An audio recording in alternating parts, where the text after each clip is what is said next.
বৃহস্পতিবাৰে দিনৰ প্ৰায় 1 মান বজাত হোজাই পৌৰসভাৰ অধীনৰ চৰকাৰী ভূমি বেদখলমুক্ত কৰাৰ বাবে হোজাই আদৰ্শ বজাৰত হোজাই পৌৰসভা আৰু চক্ৰবিষয়াৰ সীমা নিৰ্ধাৰণ। হোজাই আদৰ্শ বজাৰৰ প্ৰায় 19 বিঘা ভূমিৰ ভিতৰত বহুখিনি মাটি বেদখল কৰাৰ অভিযোগ। ইতিমধ্যে এই সন্দৰ্ভত মুখ্যমন্ত্ৰীলৈ পত্ৰ প্ৰেৰণ কৰিছিল হোজাই পৌৰসভাৰ তৰফৰ পৰা, যাতে অতি শীঘ্ৰে বেদখলমুক্ত কৰিব পাৰে। আজি আৰক্ষী প্ৰশাসন, চক্ৰ বিষয়া, লাট মণ্ডল আদিকে কৰি জিলা বিজেপিৰ সভাপতি স্থানীয় ৰাইজৰ উপস্থিতি নিৰ্ধাৰণ কৰা হয় সীমা।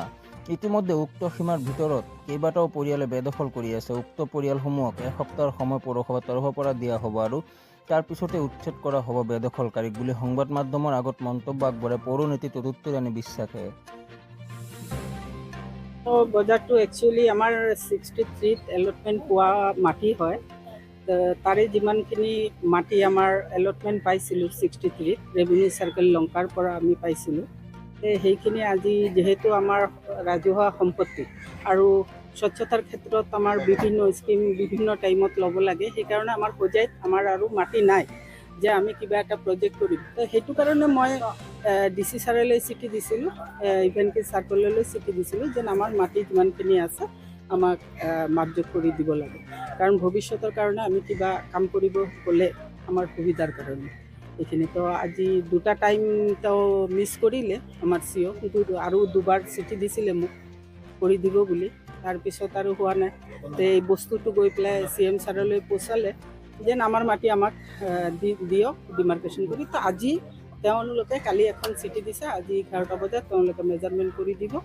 সেই মৰ্মে তেওঁলোকেও আহিছিলে, আমাৰ প্ৰশাসনৰ মানুহ আছিলে, আমাৰ ওচৰ চুবুৰীয়া, আমাৰ গীতাশ্ৰমৰ আমাৰ প্ৰধান আচাৰ্য, আপোনালোকে জানে আমাৰ বাউণ্ডাৰীটো হ'ল আমাৰ গীতাশ্ৰম স্পেচিয়েলি। তো তেওঁলোকেও আহিছিলে আৰু স্থানীয় ৰাইজো আছিলে, বিভিন্ন সংগঠনৰ পৰা আমি মুৰব্বীসকলকো মাতিছিলোঁ, তেওঁলোকেও আছিলে। কিমান মাটি আছিল আপোনালোকৰ? মোৰ একচুৱেলি 14 বিঘা 19 বিঘা 1 কঠা কিমান জানি মাতিলে, তিনি লৈছিলে। এইটো মই মানে একচুৱেলি আপোনালোকক একদম ফাইনেল দিব পৰা নাই, কাৰণ বাইদেউ ইয়াৰ পৰা গুচি গ'ল, আপোনালোকে চালে। এই মাটিৰ ভিতৰত বেদখল আছে নেকি? বেদখল আছে, হয় হয়, বেদখল আছে।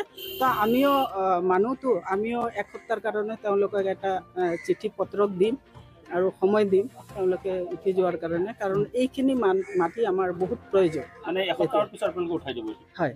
মানে বেদখল আপোনাৰ কিমান ঘৰ আছে ইয়াতে? আপোনালোকে চাই আছে, ইয়াতে বেদখল কৰা ধৰক 7-8 ঘৰমান আছে ইয়াতে। এসপ্তাহৰ ভিতৰত আমি এখন কালি চিঠি দিম, এসপ্তাহ টাইম দিম তেওঁলোকৰো অলপ সময় দিব লাগিব উঠাৰ কাৰণে, তো এসপ্তাহ টাইম দিম।